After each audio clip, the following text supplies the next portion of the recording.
And subscribe to Mufti Tariq Masood, famous scholar. اچھا بھائی، وہ کوئی انڈیا کے اداکار ہیں، انہوں نے خودکشی کی، کہاں گئے وہ ابھی مجھے رپورٹ پیش کی انہوں نے. فہد کہاں ہے؟ فہد کس نے خودکشی کی ہے؟ انڈیا کے کوئی ایکٹر ہیں، جوان آدمی ہیں، بس نام لینے کی ضرورت نہیں، جو بھی تھے بہرحال، تو کوئی جوان آدمی ہیں، انہوں نے خودکشی کی ہے. خودکشی کی وجہ یہ بتائی جا رہی ہے کہ کیا ہے؟ ڈپریشن ہے. تو لوگ مجھ سے ایک سوال پوچھ رہے ہیں کہ بھائی وہ مغفرت کی دعا کرنا جائز ہے یا نہیں ہے، طرز کھانا جائز ہے یا نہیں ہے. دیکھو، غیر مسلم کی تو مغفرت کی دعا کی ویسے بھی اجازت نہیں ہے نا، اور غیر مسلموں کا اگر اعتراض ہو کہ آپ مسلمانوں کے لیے تو مغفرت کی دعا کرتے ہو، ہمارے لیے کیوں نہیں کرتے، تو بھائی آپ کو اس لیے اعتراض نہیں ہونا چاہیے کہ آپ تو ویسے ہی قبر کو مانتے ہی نہیں ہو. آپ تو قبر کے عذاب، قبر کا ثواب، اس کو مانتے ہو ہی نہیں. تو جو آپ کے لیے کی صحت پہ کیا اثر پڑتا ہے کہ کوئی آپ کے لیے مغفرت کی دعا کرے یا نہ کرے؟ یہ تو ان لوگوں کے لیے ہے جو ان چیزوں کو مانتے ہیں. مسلمان مانتے ہیں کہ مرنے کے بعد قبر یا تو جنت کے باغوں میں سے ایک باغ ہے یا جہنم کے گڑھے میں سے ایک گڑھا ہے. جس کو قبر نہیں بھی ملتی تو قبر سے مراد یہ جسمانی قبر نہیں ہے، یہ جو مٹی کی ہوتی ہے. قبر سے مراد یہ ہوتا ہے کہ مرنے کے بعد انسان جس برزخ کی حالت میں ہوتا ہے وہی اس کی قبر ہے. چاہے اس کی لاش کو جلا دیا جائے، چاہے اس کے ذرے کو بکھیر دیا جائے. اس کی مثال ہے قرآن مجید میں اللہ تعالیٰ کا ارشاد ہے کہ ہم نے جب فرعون کو غرق کیا ہے، تباہ کیا ہے. فرعون بات نہیں مان رہا تھا نا، ظلم کر رہا تھا لوگوں پہ. جب فرعون کو اللہ نے تباہ کیا تو اللہ فرماتے ہیں کہ النار یعرضون علیہا غدوا وعشیا، فرعون کو روزانہ صبح اور شام آگ میں جلایا جاتا ہے، روزانہ. وَيَوْمَ تَقُومُ السَّاعَةُ، اور جب قیامت قائم ہوگی تو اس کو دوبارہ زندہ کیا جائے گا، یعنی اسی باڈی کے ساتھ، اور کہا جائے گا ادخلوا آل فرعون اشد العذاب، اس سے بھی زیادہ سخت عذاب میں اس فرعون کو اور اس کے عیال کو داخل کر دو، اس کے جو فالوورز ہیں. تو قیامت سے پہلے جو عذاب ہو رہا ہے وہ کیا ہے؟ بولو بھائی، برزخ کا عذاب ہے نا. حالانکہ فرعون کو تو قبر نہیں ملی، فرعون تو مصر کی ایک عجائب گھر میں رکھا ہوا ہے، دیکھنے والوں کو کچھ بھی نظر نہیں آتا. وہ وہاں کھڑے ہوتے ہیں، نظر آئے گا فرعون ایک اس کی جو ہے نا وہ لاش کو حنوط کیا ہوا ہے کیمیکل لگا کے. لیکن قرآن کیا کہہ رہا ہے؟ یہ جب پانی میں غرق ہوا ہے تو قرآن دو باتیں کر رہا ہے کہ الیوم ننجیک ببدنک لتکون لمن خلفک آیا، ہم تیری باڈی کو محفوظ کر لیں گے تاکہ بعد والے لوگوں کے لیے تو عبرت کا نشان بن جائے. یہ پیش گوئی بھی قرآن کی پوری ہوئی. ہزاروں سال گزر گئے، فرعون کی باڈی بولو بھائی محفوظ، تاکہ بعد والے لوگوں کے لیے کیا رہی ہے؟ نشانی. دوسری بات قرآن نے بتائی وہ ہمیں نظر نہیں آتی. ہم قرآن پر ایمان رکھتے ہیں لہذا ہم اس پر بھی ایمان رکھتے ہیں. وہ بات یہ بتائی کہ فرعون کو عذاب دیا جا رہا ہے، صبح بھی آگ میں جلایا جاتا ہے اور شام کو بھی آگ میں بولو بھائی جلایا جاتا ہے. یہ فرعون جانتا ہے یا اللہ جانتا ہے؟ غیر مسلم اس چیز کو بولو بھائی نہ ہندو مانتے ہیں، عیسائی اور یہودی تو مانتے ہیں لیکن وہ پھر آگے کچھ چیزیں نہیں مانتے. وہ اتنا تو مانتے ہیں قبر کا عذاب ہوتا ہے، مگر وہ کیوں ہوتا ہے یہ نہیں مانتے. وہ کہتے ہیں شرک بھی کرو تو بھی کوئی فرق نہیں پڑتا. وہ کہتے ہیں ہمیں نہیں ہوگا یہ عذاب، جبکہ ہم کہتے ہیں آپ کو بھی ہوگا، اس لیے کہ آپ جیسے فرعون نے اللہ کی نہیں مانی تو آپ بھی اللہ کی نہیں مان رہے. اللہ کا سب سے پہلا حکم ہے توحید. نہ اللہ نے کسی کو جنا، نہ اللہ سے کوئی جنا، نہ اللہ کو کسی نے جنا. وہ بالکل یکتا ہے. حضرت عیسیٰ کی عبادت جائز نہیں، عبادت صرف ایک اللہ کی ہوگی، صرف ایک اللہ.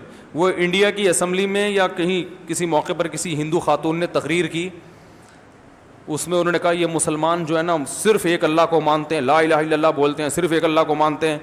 اور وہ تو مسلمانوں کی برائی میں کر رہی تھی کہ سارے خداؤں کا انکار کرتے ہیں اور ایک اللہ. وہ ایسے تقریر کر رہی تھی کہ ایمان تازہ ہو رہا تھا. ٹھیک ہے نا.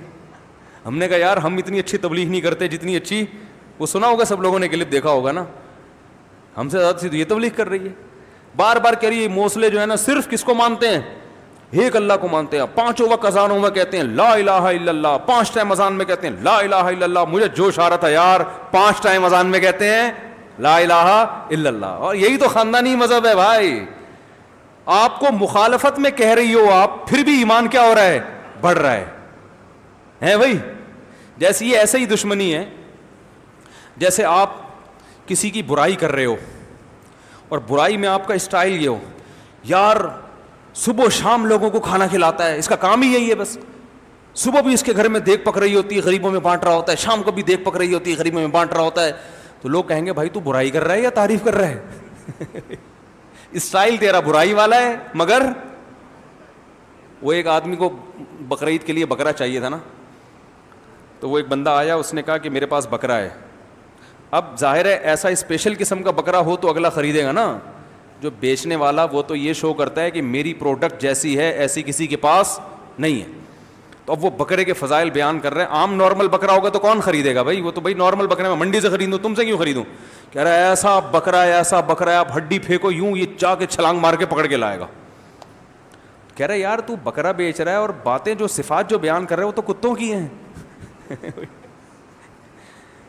بیچ تو بکرا رہا ہے لیکن جو کوالٹیز بیان کر رہا ہے وہ بکروں میں نہیں ہوتی ہیں, وہ کس میں ہوتی ہیں, کتوں میں ہوتی ہیں. تو کتا بیچ رہا ہے بکرا بیچ رہا ہے.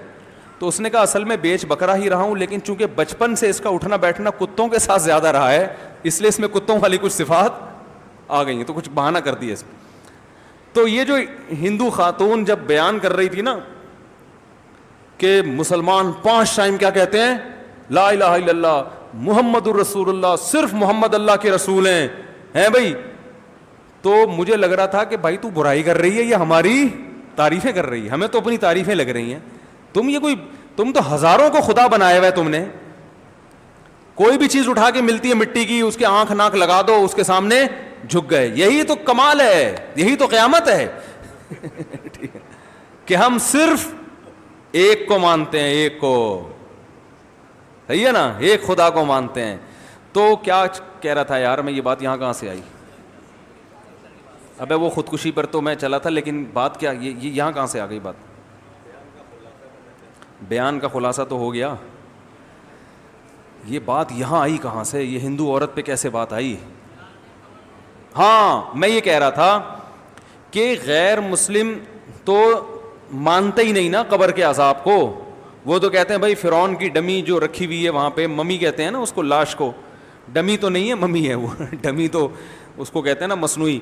تو جو رکھی ہوئی ہے وہ بس رکھی ہوئی ہے, فرعون تو ختم, ہم کہتے ہیں ختم نہیں ہوا. صبح و شام اسے آگ میں جلایا جاتا ہے, کیونکہ قرآن نے 2 دعوے کیے تھے. ایک اس کے جسم کو محفوظ رکھوں گا, یہ دعویٰ سچا ہو گیا کہ نہیں ہو گیا؟ تو ہم کہہ رہے ہیں قرآن جو دوسری بات کہہ رہا ہے وہ بھی سچی ہے. صحیح ہے نا, وہ بھی کیا ہے, سچی ہے. تو نظر نہیں آ رہا. بالکل اس کی مثال ہے خواب کی سی. جیسے خواب میں آپ پر جو کچھ گزر رہا ہوتا ہے ساتھ والے آدمی کو پتہ نہیں ہوتا. اللہ نے موت کو بھی خواب سے تشبیہ دی ہے. اللہ یتوفی الانفس حین موتها والتی لم تمت فی منامها. فرمایا اللہ تمہاری روحوں کو قبض کرتا ہے نیند کے وقت بھی اور موت کے وقت بھی. تو نیند کے وقت بھی ہماری روح کا باڈی سے کنیکشن کمزور ہو جاتا ہے, لیکن روح پہ جو کچھ گزرتی ہے وہ ساتھ بیٹھے ہوئے آدمی کو معلوم نہیں ہوتا. آپ تو دیکھ رہے ہیں کہ خراٹے لے کے سو رہا ہے, مگر اس پہ کیا گزر رہی ہے وہی جانتا ہے. بعض دفعہ نیند میں خوشیاں مل رہی ہوتی ہیں انسان. آپ بہت عرصے سے کوشش کر رہے تھے کہ آپ کی شادی ہو جائے, ہر جگہ سے دھکے کھا رہے تھے آپ, لوگ کتے چھوڑتے تھے آپ کے پیچھے جب آپ کہیں رشتہ لینے جاتے تھے نا, اتنا لوگوں کو دشمنی. خواب میں اچانک کتنی ہو گئیں؟ 4 ہو گئیں. ہو سکتا ہے بھائی گورنمنٹ کی طرف سے خواب دیکھنے پر کوئی پابندی نہیں ہے. لوگ مجھے بتاتے ہیں مجھے یہ خواب آیا. میں نے کہا خواب آیا ہے نا, جاگتی حالت میں تو نہیں آیا, تو خود بھی سکون سے سو جاؤ, ہمیں بھی آرام سے کرنے دو. ہم نہیں بیٹھے ہیں تمہارے خوابوں کے مطلب بتاتے نہیں بیٹھ کے. تو خواب میں کتنی ہو گئی ایک دم سے؟ 4. اور 4 میں آپس میں محبت بھی بہت زیادہ, 4 خوبصورت بھی, محبت بھی, اور 4 ایک آپ کے دایاں والا پاؤں دبا رہی ہے, دوسرا بایاں دبا, اور 2 مل کے سر دبا رہی ہیں. آ سکتا ہے نا, کتنے خوش ہو گئے آپ. لیکن ساتھ بیٹھے ہوئے آدمی کو پتا ہوگا ہے جب آپ کی آنکھ کھلے گی آنکھ کھلے گی تو پتا چلے گا بھائی تمہاری قسمت میں وہی ہے جو کنوارا پن نہیں ہے. ابھی مزید دھکے کھانے ہیں. جاب لگ جاتی ہے, لوگ کوشش کر رہے ہیں کہ اور اچانک خواب میں امریکہ چلا گیا آدمی, وہ خوشی سے پھولا نہیں سما رہا. خواب میں بلڈنگ سے بھی گرتے ہیں نا لوگ, کتنا خطرناک خواب ہوتا ہے, آدمی نیچے آ رہا ہوتا ہے. شکر ہے نیچے سڑک پہ پہنچنے سے پہلے آنکھ کھل جاتی, کتنی خوشی ہوتی ہے یار اللہ کا کتنا فضل ہو گیا, ورنہ آج تو ہڈی پسلی گئی تھی. ساتھ بیٹھے ہوئے آدمی کو پتا ہوتا ہے بھائی, کچھ نہیں پتا ہوتا. تو اسی طرح اللہ نے ہمیں قرآن میں بتایا ہے کہ بھائی جب تم مر جاتے ہو تو ایک جہاں سے دوسرے جہاں میں ٹرانسفر ہوتے ہو, فنا نہیں ہوتے. فنا تمہاری باڈی ہوتی ہے, روح کبھی فنا نہیں ہوتی. اب لوگ کہتے ہیں میڈیکل سائنس میں تو یہ چیز آتی نہیں ہے. بھائی میڈیکل سائنس تو اس مادی زندگی کو جانتی ہے. قرآن کہہ رہا ہے وما اوتیتم من العلم الا قلیلا, اللہ نے تمہیں بہت تھوڑا علم دیا ہے. جتنا علم آج سائنس کے پاس ہے اللہ کے حساب سے یہ کیا ہے, بہت تھوڑا. بہت کچھ ابھی ہے, ہو سکتا ہے فیوچر میں انسان مطلع ہو جائے, ہو سکتا ہے نہ بھی ہو. تو ہمیں اللہ نے بتایا کہ بھائی مرنے کے بعد یا تو سکون میں یا عذاب میں, یا تو مزے کی زندگی ہے یہ کیا ہے, عذاب کی. تو جو مسلمان دنیا سے جائے گا اس کا یہ ایمان تھا, تو ہم اس کے لیے دعا کرتے ہیں اے اللہ اس کی کوتاہیوں کو, گناہوں کو معاف کر دے اور اسے وہاں اچھا مقام عطا فرما. لیکن غیر مسلم جب دنیا سے جائے گا اس کے پاس اس دعا کا آپشن نہیں ہے. تو اب سوال یہ پیدا ہوتا ہے جب آپ آخرت پر یقین ہی نہیں رکھتے تو وہ مر کے کیا ہو گیا, ختم. اب اس کو یہ دعا کرنا کہ یہ اللہ اس کی روح کو, اس کی سول کو امن میں رکھے, شانتی کے ساتھ رکھے, یہ سب مس کالیں ہیں. یہ کیا ہیں؟ کلمتن, زبان سے نکلا ہوا ایک کلمہ ہے جو ہوا میں